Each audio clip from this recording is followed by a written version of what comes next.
When my son chose silence, I knew I had lost him. Not because he stopped loving me. Not because he stopped needing me.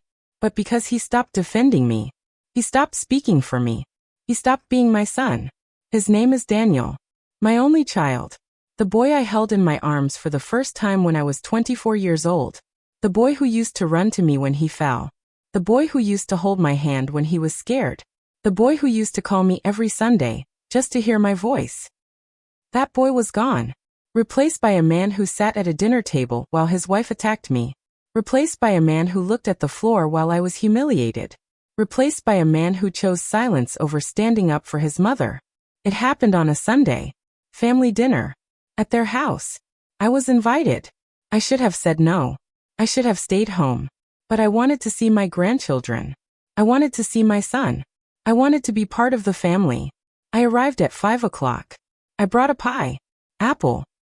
My mother's recipe. The one Daniel used to love. The one my husband used to request on his birthdays. My daughter-in-law, Yvonne, opened the door. She smiled.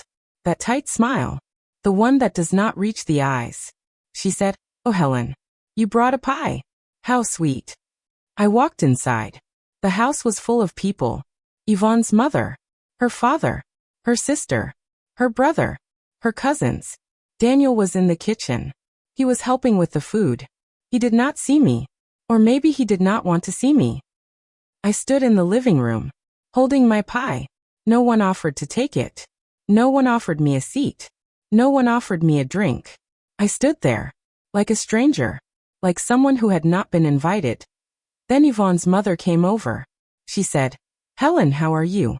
We have not seen you in a while." I said, "I am fine, Patricia. Just busy." She said, "Yvonne told us you have been struggling. With your health. With your finances. With being alone." My heart stopped. I had not told Yvonne anything about my health. My finances. My loneliness. I had not told anyone. I said, "I am fine, Patricia. I do not know what Yvonne told you, but I am fine." She looked at me with pity. She said, "You do not have to pretend, Helen. We understand. We are here for you." I did not know what to say. I just stood there, holding my pie, feeling like everyone was looking at me, feeling like everyone already knew something I did not. Let me go back. Let me tell you about the life I built. The life before Yvonne. The life before the silence. The life when my son spoke for me. I met my husband, William, in 1968. I was 18. He was 20. He was a farmer. Strong. Quiet. Kind. He worked the land. He came home smelling of hay and earth. He would wash his hands at the kitchen sink. Then he would hold me. Then he would hold our son. We had one child. Daniel. Our only son. I held him in the delivery room. He was so small. So fragile. His fingers curled around mine. I cried. William cried. He said, "We made a person, Helen. A whole person." We raised Daniel in that small house. The one with the garden. The one where William grew tomatoes. They were terrible tomatoes. Small. Hard. Bitter. But every summer we ate them. And every summer William said, "Next year they will be better." They never got better. But we ate them anyway. That is what families do. They eat the bitter tomatoes together. Daniel was a sweet boy. Easy. Quiet. He did not get into trouble. He did his homework without being asked. He cleaned his room. He said please and thank you. Other parents used to say, "How did you raise such a good boy?" I did not have an answer. I just got lucky. Or maybe William and I did something right. I do not know. Parenting is a mystery. You try your best. And you hope. William died when Daniel was 22. Just out of college. Just starting his life. The doctors said it was a heart attack. Sudden. Quick. No warning. He was in the field. He was plowing. He collapsed. He was gone before the ambulance. I was 42 years old. A widow. Alone. After William died, I did not know who I was. For 22 years, I was Helen and William. We were a pair. Like salt and pepper. Like coffee and cream. Now I was just Helen. And Helen did not know how to be alone. Daniel stepped in. He called every day. He visited every weekend. He brought groceries. He fixed things around the house. The faucet that dripped. The step that creaked. The light in the hallway that had been broken for 6 months. He fixed everything. Except the hole in my heart. Then he met Yvonne. Yvonne worked at a bank. She was a teller. She was younger than him. 24. Daniel was 26. She was sharp. Ambitious. Beautiful. She wore expensive clothes and spoke like she was reading a script. She reminded me of an actress. Polished. Professional. Cold. I met her for the first time at a restaurant. Daniel wanted me to meet her somewhere neutral. He was nervous. I could tell. He kept checking his phone. He kept looking at the door. Yvonne arrived on time. She walked in like she owned the place. She sat down. She said, "You must be Helen. Daniel talks about you all the time." I said, "All good things, I hope." She smiled. But her smile did not reach her eyes. It was a smile she had practiced. A smile she used with customers. A smile that said, "I am being polite, but do not mistake this for warmth." She ordered a salad. No dressing. A glass of white wine. She ate the salad like she was performing a task. She talked about her career. Her promotions. Her goals. She did not ask me one question about myself. Not one. Not what do you do? Not what do you like? Not, how are you doing after losing your husband? After she left, Daniel said, "So? What do you think?" I said, "She is very polished."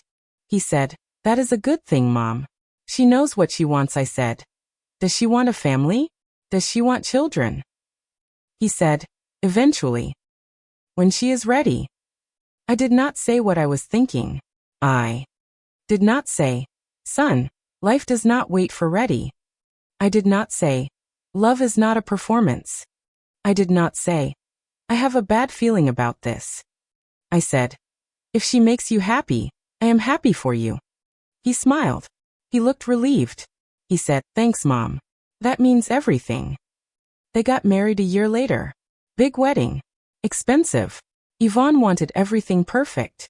The venue. The flowers. The cake. The band. The invitations. The favors. Everything had to be just so. Daniel paid for most of it. He took out a loan. A loan. For a wedding. I wanted to say something. But I did not. It was not my place. I was just the mother of the groom. I was just the widow. I was just the old woman. I offered to help. I had some savings. Not much. But enough to cover the flowers or the catering. Yvonne said, "No thank you, Helen.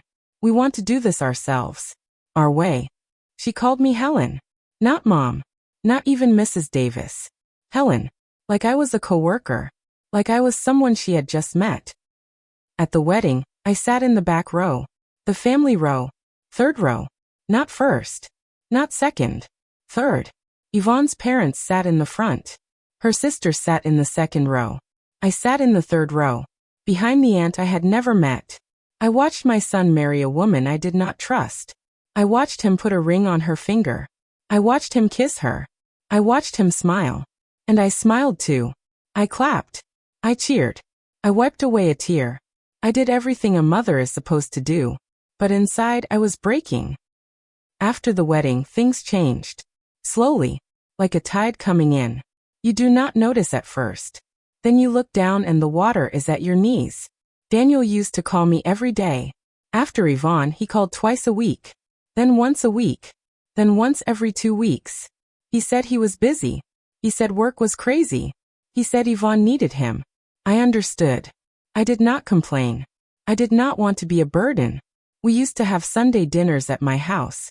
Every week. After church. After lunch. It was our tradition. After the wedding, Yvonne. Tired. Yvonne has a headache. Yvonne has to work tomorrow. Then Daniel stopped calling. I would call him. He would answer sometimes. Short conversations. 2 minutes. 3 minutes. He would say, "Everything is fine, Mom. Just busy." Then he would say he had to go. Then he would hang up that I started counting the days between calls. 7 days. 14 days. 21 days. 30 days. I would mark them on the calendar on my refrigerator. A small X for every day he did not call. The calendar filled with X's. I tried calling Yvonne. Once. Twice. She did not answer. I left a message. Yvonne. It is Helen. Just calling to say hello. Hope you are both doing well. Love you. She did not call back. I tried sending cards. Birthday cards. Anniversary cards. Just because cards. I would write little notes inside. Thinking of you. Missing you. Love, Mom. No response. I tried showing up. With casseroles. With cookies. With excuses. I was in the neighborhood. I had extra food. I just wanted to see you. Yvonne would open the door. She would stand in the doorway.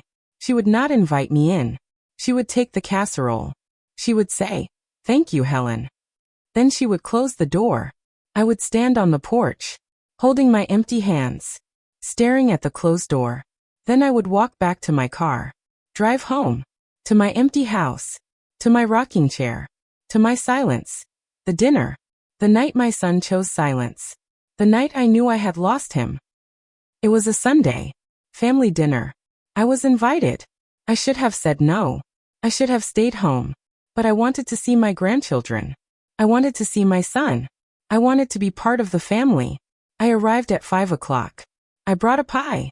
Apple. My mother's recipe. Yvonne opened the door. She smiled. That tight smile. She said, "Oh, Helen. You brought a pie. How sweet." I walked inside. The house was full of people. Yvonne's mother. Her father. Her sister. Her brother. Her cousins. Daniel was in the kitchen. He was helping with the food. He did not look up that I stood in the living room, holding my pie. No one offered to take it. No one offered me a seat. No one offered me a drink. Then Yvonne's mother came over. She said, "Helen, how are you? We have not seen you in a while." I said, "I am fine, Patricia. Just busy." She said, "Yvonne told us you have been struggling. With your health. With your finances. With being alone." I said, "I am fine, Patricia. I do not know what Yvonne told you, but I am fine." She looked at me with pity. She said, "You do not have to pretend, Helen. We are here for you." I did not know what to say. I just stood there, holding my pie, feeling like everyone was looking at me, feeling like everyone already knew something I did not. Dinner was served at 6 o'clock. The table was beautiful. White tablecloth, crystal glasses, silver candles.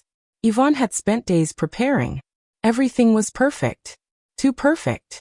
I sat at the end of the table. Not the head. The end. The chair that wobbles. The one no one wants. Yvonne sat at the head. Daniel sat at the other end. Her family sat on the sides. We ate. The food was good. The conversation was polite. I tried to join in.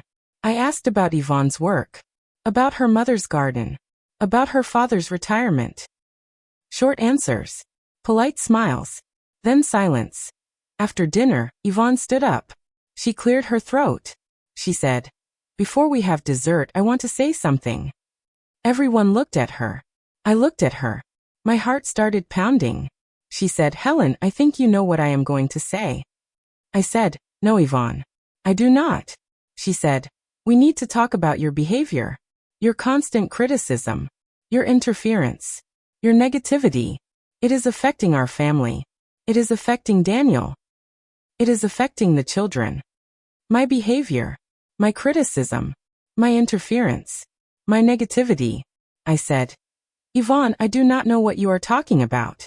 I have never criticized you. I have never interfered. I have only tried to help." She laughed. A small laugh. Sharp. Cold. She said, "You do not even see it, do you? That is the problem. You are so self-absorbed. You think everything is about you. You think you are the victim. But you are not. You are the problem." I looked at Daniel. He was looking at the floor. He did not look up. He did not defend me. He did not say, "Mom is not the problem." He did not say, "Yvonne, that is enough." He just sat there. Silent. Small. Ashamed. He chose silence that I looked at Daniel. He was still looking at the floor. He did not look up. He did not defend me. He did not say, Mom is not the problem. He did not say, Yvonne, that is enough. He just sat there, silent, small, ashamed. I looked at Yvonne's mother. She looked away. She did not want to get involved. I looked at Yvonne's father. He looked at his plate. He did not want to see. I looked at Yvonne's sister. She was texting on her phone. She did not care. I looked at my grandchildren. They were confused, scared. They did not understand why their grandmother was being attacked. Yvonne said, Helen, we think it is best if you take a step back. Give us some space. Do not call so often. Do not visit so often. Do not interfere. A step back. Space. Do not call. Do not visit. Do not interfere. She was telling me to stay away from my own family. I looked at Daniel. He was still looking at the floor. I said, Daniel, do you agree with this? He did not answer. He just sat there, silent. His silence was louder than her words. His silence told me everything I needed to know. He chose silence. He chose her. He chose to let her break me. He chose to let her push me away. He chose to let her win. That I stood up. My legs were shaking. My hands were shaking. My heart was shaking. I said, I think I should go. Yvonne said, I think that is a good idea, Helen. I walked to the door. I put on my coat. I did not say goodbye. I did not kiss my grandchildren. I did not hug my son. I just walked out. Into the dark. Into the cold. Into the silence. That I drove home in the dark. The roads were empty. The streetlights were blurry. I was not crying, but my eyes were wet. I thought about the dinner. About Yvonne's words. About her laugh. About Daniel's silence. About the way everyone looked at me. Like I was the problem. Like I was the villain. Like I was something to be managed. I thought about all the small cuts. The phone calls that were not returned. The invitations that did not come. The holidays I spent alone. The grandchildren I barely knew. The son who had become a stranger. I thought about William. He would have known what to do. He would have talked to Daniel. Man to man. Father to son. He would have said, Son, you are making a mistake. Do not let her push your mother away. Do not let her silence you. But William was gone. And I was alone. And my son had chosen silence. When I got home, I sat in my rocking chair. I looked at the phone. I thought about calling my sister. I thought about calling my friend. I thought about calling someone who would understand. But I did not. I just sat there. In the dark. In the silence. In the loss. After that dinner, Daniel stopped calling. Not all at once. Slowly. First he stopped calling on Sundays. Then he stopped calling altogether. I would call him.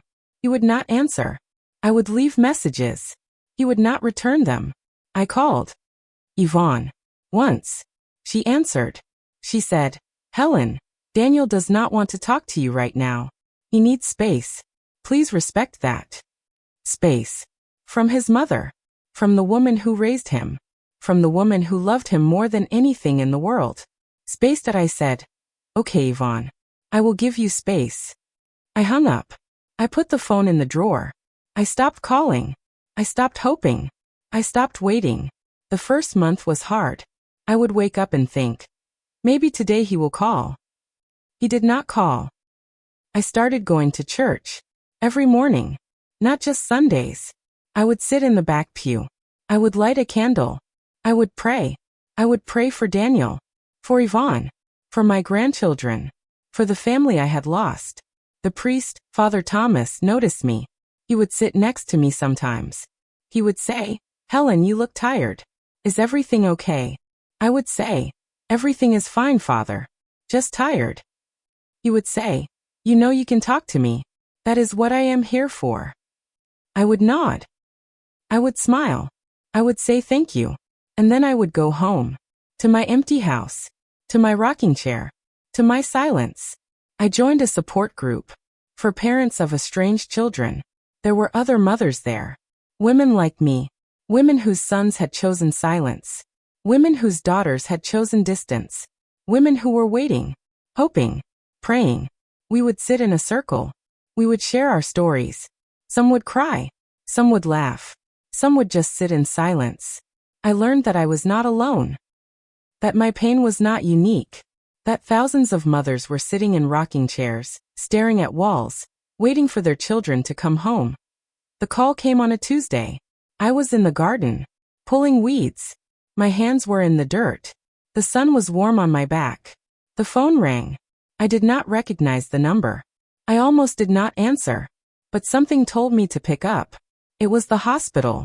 A nurse said, "Mrs. Davis, your son Daniel is here. He asked us to call you." My heart stopped.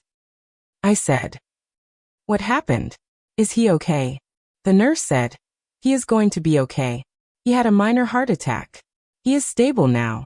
But he asked for you. Can you come?" A heart attack. Like his father. Like William. The same words. The same fear. The same race to the hospital. That I said, "I will be there as soon as I can." I drove to the hospital in 20 minutes. It usually takes 40. I do not remember the drive. I do not remember the traffic. I do not remember parking the car. I only remember running. Running through the hallways. Running to my son. I found him in a room on the 3rd floor. He was sitting up in bed. He was pale. Thin. Connected to monitors. His eyes were closed. He looked older than his years. I stood in the doorway. I did not know if I should go in. Did he want to see me? Did he ask for me? Or did the nurse make a mistake? He opened his eyes. He saw me. He said, "Mom." That was all. Just Mom. I walked to the bed. I sat in the chair next to him. I took his hand. I said, "I am here, Daniel. I am here." He started crying. He said, "I am sorry, Mom. I am so sorry for everything. For the dinner. For the silence. For not defending you. For letting her push you away. I was weak. I was scared. I was wrong." I said, "Do not be sorry, sweetheart, just rest. We have time. We finally have time." He said, "I do not deserve you, Mom. You are too good to me. You have always been too good to me." I said, "That is what mothers do, Daniel. We are too good. Even when we should not be. Even when it hurts. Even when our sons choose silence." He cried harder. He held my hand. He did not let go. That I stayed at the hospital for a week. I slept in a plastic chair. I held Daniel's hand. I fed him soup. I read to him. Old books. The ones I read to him when he was young. We talked. For hours. About the dinner. About the silence. About the years of estrangement. About the pain. He told me everything. About Yvonne's lies. About her manipulation. About the way she turned him against me. About the things she said I did. About the things she said I said. None of it was true. None of it. She had made it all up. To isolate him. To control him. To have him all to herself. That he said. She told me you said I was a disappointment. She told me you said she was not good enough for me. She told me you were trying to break up our marriage. I said, "I never said those things, Daniel. I have always been proud of you. I have always accepted Yvonne. I have only ever wanted you to be happy." He said, "I know that now, Mom. I know that now. But I was blind. I believed her. Because I wanted to believe her. Because it was easier than facing the truth. Because silence was easier than conflict." I said, "What is the truth, Daniel?" He said, "The truth is that you are the only one who never gave up on me. You stood there while she broke you. You did not fight back. You did not scream. You did not demand. You just took it. Because you did not want to lose me. And I let her take me anyway." Il chose silence. I chose her. I chose wrong. I said, "You were young, Daniel. You were hurting. You were trying to build a life. You made mistakes. We all make mistakes. The important thing is that we learn from them. The important thing is that you are speaking now." He said, "I have learned, Mom. I have learned that you are the only one who never stopped loving me. You waited. You hoped. You prayed. You never stopped. Even when I chose silence." I said, "That is what mothers do, sweetheart. We never give up. We never stop loving. We never stop waiting for you to find your voice." Daniel filed for divorce a month after he got out of the hospital. Yvonne did not fight it. She had already moved on. She had met someone else. A man from her gym. She remarried 6 months after the papers were signed. She moved to another state. She took the children with her. Daniel fought for custody. He fought hard. He hired a good lawyer. He went to court. He told the judge about Yvonne's lies. About her manipulation. About her isolation. The judge gave him joint custody. The children would live with Yvonne during the school year. They would stay with Daniel every summer and every other holiday. It was not perfect, but it was something. It was a start. Daniel moved back into my house. Not permanently, just for a while. Just until he figured things out. He slept in his old room. The one with the posters still on the wall. The one with the high school trophies on the shelf. I cooked for him. Every day. Potruast. Meatloaf. Chicken soup. The foods he loved as a boy. The foods that made him feel safe. He ate everything. 2 servings. 3 servings. He was hungry. Not just for food. For home. For the sound of my voice. For the end of the silence. We fell back into our old rhythm. Sunday afternoons. Cooking together. Watching old movies. Talking about nothing and everything. He told me about the children. About how much they had grown. About how much they missed me. About how Yvonne had told them I did not want to see them. About how they believed her. I said, they will understand someday, Daniel. Children are smart. They will remember who was there. Who showed up. Who loved them. They will remember that you found your voice. He said, I want to bring them here, Mom. I want them to know you. I want them to know the truth. I want them to know that I chose silence once, but I will never choose it again. I said, when you are ready, sweetheart. When they are ready, I will be here. I am not going anywhere. I will never choose silence again either. So here I am, 69 years old, living in my home, the home where I raised my son, the home where I thought I would grow old alone. But I am not alone. My son is here. He is in the kitchen. He is making dinner. He is humming. He is happy. He is speaking. He is no longer silent. My grandchildren are coming for the summer. They will sleep in their father's old room. They will put their drawings on my refrigerator. Right in the middle, where everyone can see them. Yvonne is gone. The lies are gone. The silence is gone. The dinner is just a memory. A painful memory. But a memory. When my son chose silence, I thought I had lost him forever. I thought I would never hear his voice again. I thought I would never hold his hand again. I thought I would die alone, surrounded by the silence he chose. But I was wrong. He found his voice. Not all at once. Slowly. One word at a time. One apology at a time. One phone call at a time. He found his voice. Because love is stronger than silence. Because truth is stronger than lies. Because a mother's love never gives up, even when her son stops speaking.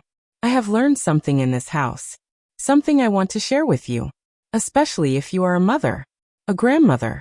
A woman whose child has chosen silence. A woman who is waiting. Hoping. Praying for a voice to come back. Here it is. Do not give up. Do not stop loving. Do not stop hoping. Even when they choose silence. Even when they turn away. Even when the phone does not ring. Keep your door open. Keep your heart open. Keep your love open. Because one day, they might find their voice. And you want to be there when they do. When my son chose silence, I knew I had lost him. But I did not lose him forever. He came back. He spoke. He apologized. He loved. And I forgave him. Not because he deserved it. Because I deserved peace. Because silence is not the end. Love is the end. That is my story. Thank you for listening. That I still talk to William. Every night. Before I go to sleep. I look at his photo. I tell him about my day. I tell him about Daniel. About the grandchildren. About the dinner. About the silence. About the voice that came back. I think he can hear me. I think he is listening. I think he is proud of me. Not because I did everything right. I did not. But because I never gave up. Because I kept loving. Because I kept hoping. Because I kept waiting for my son to find his